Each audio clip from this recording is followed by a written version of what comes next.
Well, hi everyone, Sean Humphreys here. Welcome to All Things Retirement.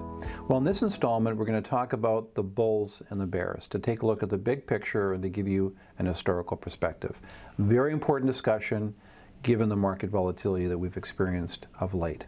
Now, if you're new to this channel, make sure you hit the subscribe button. We're posting content all the time in the area of retirement planning, not just the financial issues around retirement, but also the non-financial. Relationships, recreation, cultivating a sense of purpose and meaning through your retirement years. So make sure you hit the subscribe button so you don't miss any of that content. Well, over the last few weeks, we've experienced very significant, market volatility. And it's during times like this that it's only natural for the emotional side of us to go, I want to run for the hills. And yet, we know intellectually there's probably some basic disciplines and high probability decisions that we need to make to get through these difficult times in the market. Now, when I cover this information, I'm not making light of the emotional piece. It can be a very challenging time for investors. But the way that we can build investor resilience is be reminding ourselves of certain principles that are really, really important.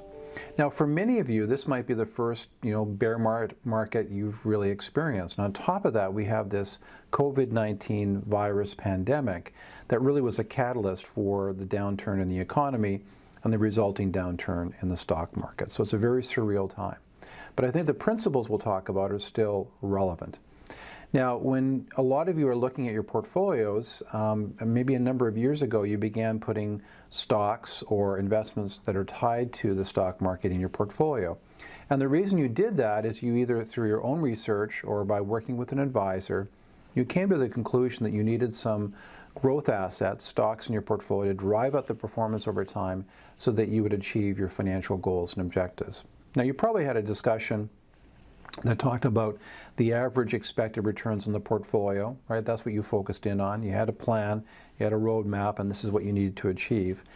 But likely your advisor also talked about the range of returns that you could experience in your portfolio. What are the potential one-year highs and lows based on your asset mix? But maybe you didn't pay a lot of attention to that. You know intellectually that your portfolio can drop significantly every once in a while. We know that over a 10-year cycle, you're going to have two significantly losing years, typically, maybe one mediocre year, the rest of the years are positive. So although the market might be up 70 to 75% of the time, those down times do come, and we never know for sure what the catalyst is going to be. So we're in that down period. So you put those investments in your portfolio. You may not have, emotionally felt completely comfortable with it, but it was an intellectual decision because you knew that you needed to add growth. Now we're in one of those periods where your advisor or through your own research, you're now in a bear. And what kinds of decisions do we need to take? And what's happened in past bears? So if you've never really taken a look at this area, then I think you'll find this information very helpful. So let's take a look at the historical perspective around bears and bull markets over the last several decades. Let's do that right now. Okay, the first historical perspective we're going to take a look at in terms of bull markets, good markets, and bear markets, lousy markets, is the S&P TSX Composite Index, and this is to December 31st, 2019. So the Canadian stock market, the broad Canadian market. The chart goes from 1956 all the way back to 56 to, like I said, 2019. Now, visually, what the chart's trying to explain to you is visually what happens with each of these markets. So I'm going to go through a few examples just to kind of illustrate the point. So you look back in a period of time around 1962-ish, and you can see that prior to that market recovery, we saw a 17% decline in the market, so it went into bear territory. And then before it went into bear territory again, the market was up about 81% cumulatively over that time period. So it was down 17, up 81. The next bear market cycle you can see was down 15, up 63, down 25, up 82. Fairly good bear or bull run from 74 on. You can see the market just prior to that run was down 35% and then was up 288% in terms of total growth over that time period. If we go more recently, you can see that we had a bear market cycle in the early part of the 90s and then late 80s, and then you saw the market recover So we went down 20% and then up 203% as the market came back.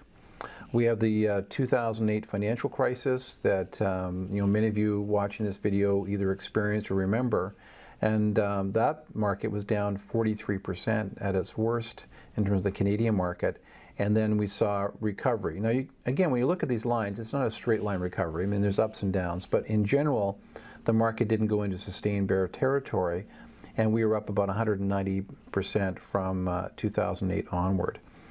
Okay, so what data can we extrapolate? What information can we extrapolate from 1956 to 2019?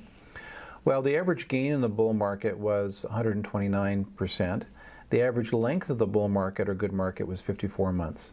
The average loss in the bear market was 28%, and the average length of the bear market was about 9 months. So bulls typically are much longer than bear markets, and the rate of decrease on a bear market is less than the total increase on average between these markets. Now, if I'm retiring and I get impacted by this market here in 2008 as an example, I'm not very happy. And it's going to take me a while, right? I'm not going to recover right away based on these market numbers, but I did recover. Very, very tough slug. It was difficult, and certainly people coming through that period of time, would create lots of anxiety. But the high probability decision here is not to sell out at the bottom of the market at the point of peak pessimism. It really is to be very disciplined and wait for recovery, because typically recovery does take place. And I'll make a couple of comments at the end of this video to sort of speak to why we believe that's the case this time around as well. Okay, so that's the Canadian market, and this data is pretty compelling about the importance of, being in the market when it recovers. We don't know for sure when it's going to recover. I've said in other videos, there's no clarion call from the rooftop that now the time is to get invested so you can ride the market momentum. It never works out that way. So if you're trying to play the laws of probability, you want to be in the market when it's recovering, and so you ride that momentum. Now, this is the bull market cycle. This is the S&P 500, so it's a broad U.S. stock market index. It's a way better proxy for the broad market than the Dow. The Dow is a much more concentrated basket of stocks. You can see pretty dramatic swings. I think the S&P 500 is a great proxy to take a look at. Same time period, 56 to 2019. Again, you can see the relationship here, down 14%, up 104 through the bull. Down 16, up 52. So a lot of bulls and bears. We've seen, as time has gone on, the bears continue, but the bull market runs have been a little bit longer. So you go back to early 80s, we saw a downturn in the market. Remember the very high interest rates through 81, 82, and then we saw down 17%. Market was up 280. Market was down 15% in early 90. Late 80s, and then it went up 526%. I think it was during the Clinton administration. Market was down 45%, 2000, 2001, 2002, and then we saw a recovery of 108%, down 51% in 2008, and then we saw a 451% increase in the markets. So again, what can we glean from this information? Average gain in the bull market, 144%. Average length of bull market, 55 months. Average loss in the bear market, 27%. Average length of the bear market, 14 months. So 50 months, 55 months duration in bull, 14 months duration. Much more growth going up through the bull. So if you get impacted by one of these markets, then obviously you want to stay fully invested so you can ride that recovery.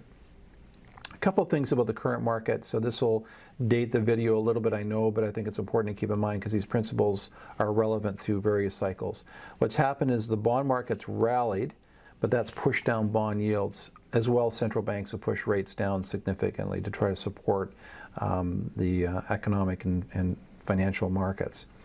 If you look at fiscal stimulus, a lot of stimulus by governments is going in as well. What that's done is we've seen stock prices, particularly on great companies. A good example would be the banks, where dividends now in the Canadian charter banks are 6, 7, 8, 9% dividends. The banks have never historically cut their dividends through the years, and so investors could actually buy in perpetuity, get a 6, 7% dividend yield on banks as an example. So that relationship between where different asset classes shift will eventually create some momentum in the market where money will flow back into the market and support it. It's just a natural reset that's going to happen. If you're getting 0%, close to 0% yields in the bond market and can get a great dividend yield in the stock market, money will flow in that direction at some point. Well, it's my hope that you found this information helpful. We're posting content all the time. We've got some helpful links in the show notes of this video as well. If you haven't been to our webpage at Humphreys Wealth Group with Asante Wealth Management, I'd encourage you to do that. www.humphreyswealthgroup.com. We've got some great resources. If you're planning your retirement, if you want information on investing, we've got some great educational components to reference and a blog where we're posting regular content that you'll find helpful as well. And make sure you click the box that has a related video to this topic. And again, make sure you subscribe. Don't miss any of the great content that we're posting to our channel on a regular basis. All the best in your retirement planning.